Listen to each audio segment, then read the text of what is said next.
इस घटना में जितने भी लोग हताहत हुए हैं, जो घायल हुए हैं, वो सभी के परिवारजनों के साथ मैं मेरी संवेदना व्यक्त करना चाहता हूं और बड़े दुख के साथ आज मैं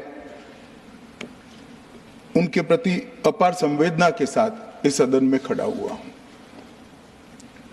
जैसा मैंने पहले कहा कि सरकार की ओर से जवाब श्री नित्यानंद राय ही देने वाले हैं।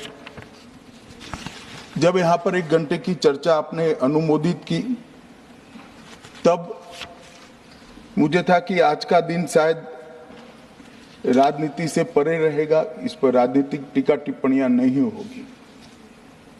खैर, उद्देश्य से या जानकारी के अभाव से कुछ टिप्पणियां भी हुई और कुछ सदन को पूरा देश देखता है, इसलिए देश के सामने कोई गलतफहमी न हो जाए, इसलिए मैं स्पष्टता करने के लिए खड़ा हुआ।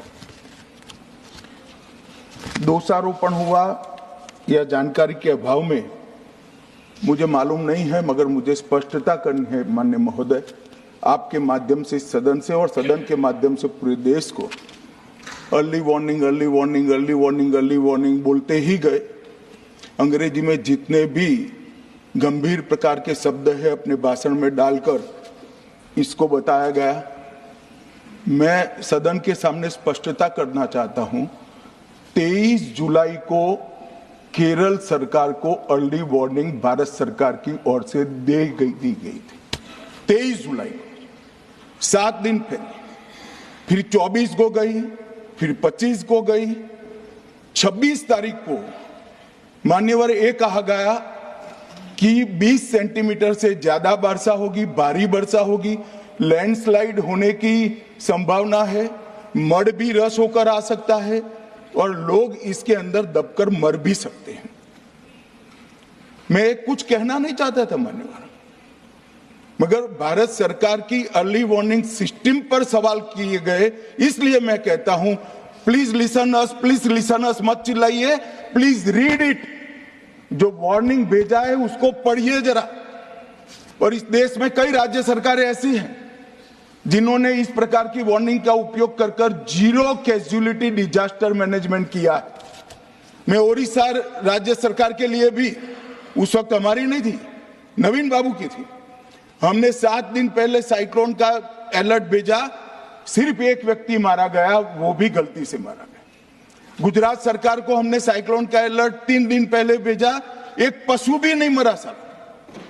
मगर मैं बड़ी विनम्रता के साथ कहना चाहता हूं कि आप जो घिसे पिटे शब्द यहां लेकर आए हैं और डिमांड ही करते जा रहे हैं, अर्ली वार्निंग सिस्टम है। भारत सरकार ने 14 के बाद अर्ली वार्निंग सिस्टम के लिए 2000 करोड़ रुपया खर्च किया है और इसको साझा किया जाता है मान्यवर। 7 दिन पहले हर राज्य को सूचना भेजी जाती है और वो सूचना साइट पर सबके लिए भी उपलब्ध है, मान्य सांसदों के लिए भी उपलब्ध है। मगर कुछ लोगों को है कि यहाँ की साइटें खोलते ही नहीं है, विदेश की ही खोलते हैं। तो अब विदेश में तो इसकी अर्ली वार्निंग सिस्टम आएगी नहीं, हमारी साइट देखनी पड़ेगी मान्यवर। वर्षा, 1 मिनट आप सुनो भाई, मैंने ध्यान से आपको सुना है, सुनिए जरा। नो डोंट प्लीज, इस तरह से नहीं चलेगा, सदन है। I will not allow. The facts and figures and details are being imparted. Please, मान्यवर, Honorable Minister. मैं तो उस उद्देश्य से ही कहता हूं इसको सुनकर सभी राज्य अलर्ट हो, अर्ली में अलर्ट हो जाए। मेरा किसी को ताना लगाने का आशय नहीं है।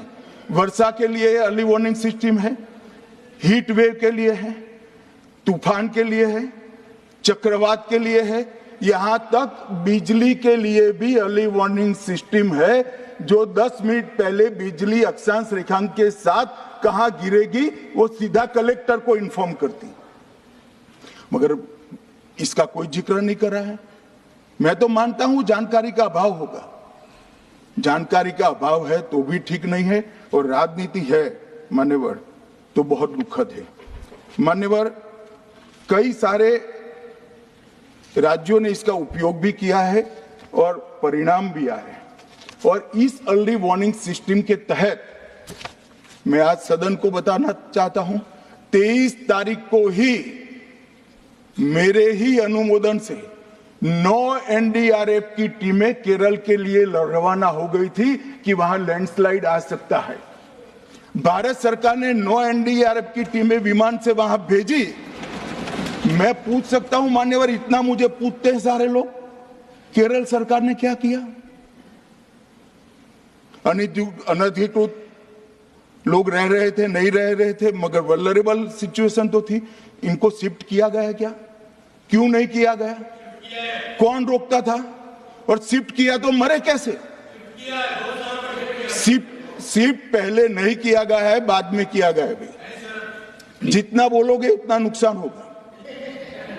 मैं बोलना नहीं चाहता, परंतु जब आप आरोपात्मक तरीके से बात करते, मैं शांति से यहां बैठकर सुनने ही आया। मान्यवर, मैं आज आपके माध्यम से कहना चाहता हूं कि early warning system Narendra Modi ji 2014 में प्रधानमंत्री बने, 2016 से ये प्रोजेक्ट चालू हुआ और 23 तक दुनिया की सबसे आधुनिक अर्ली वार्निंग सिस्टम कहीं पर है तो भारत में। और इसका 7 दिन पहले इसका अनुमान देने वाले 4 ही देश है, उसमें से एक भारत है। मगर उसको पढ़ना पड़ता है, डिमांड करने से कुछ नहीं होता। मान्यवर, जो उन्होंने कहा कि भाई डिजास्टर के पैसे रिलीज करने का राज्य के साथ पास अधिकार नहीं है, वो गलत है। मान्यवर, मैं इसकी भी स्पष्टता करना चाहता हूं क्योंकि सदन का रिकॉर्ड साफ रहना चाहिए। एसडीआरएफ में 10% राशि कोई भी राज्य अपने हिसाब से, अपनी गाइडलाइन से इश्यू कर सकता है और 100% राशि भारत सरकार की जो गाइडलाइन इश्यू हुई है, गाइडलाइन इश्यू के किसी भी परमिशन की भारत सरकार की जरूरत नहीं है। गाइडलाइन को सिर्फ फॉलो करना है। मगर जो ये डिजास्टर के पैसे हैं और कोई हेड के अंदर तो खर्च नहीं हो सकते, हमें इतना तो चेक एंड बैलेंस रखना पड़ेगा। तो फिर भी 10% खर्च तो डिजास्टर के नाम से कुछ भी आप करें कोई नहीं पूछता। 90% खर्च आप गाइडलाइन के हिसाब से डिजास्टर के लिए भारत सरकार की कोई परमिशन लेने की जरूरत नहीं।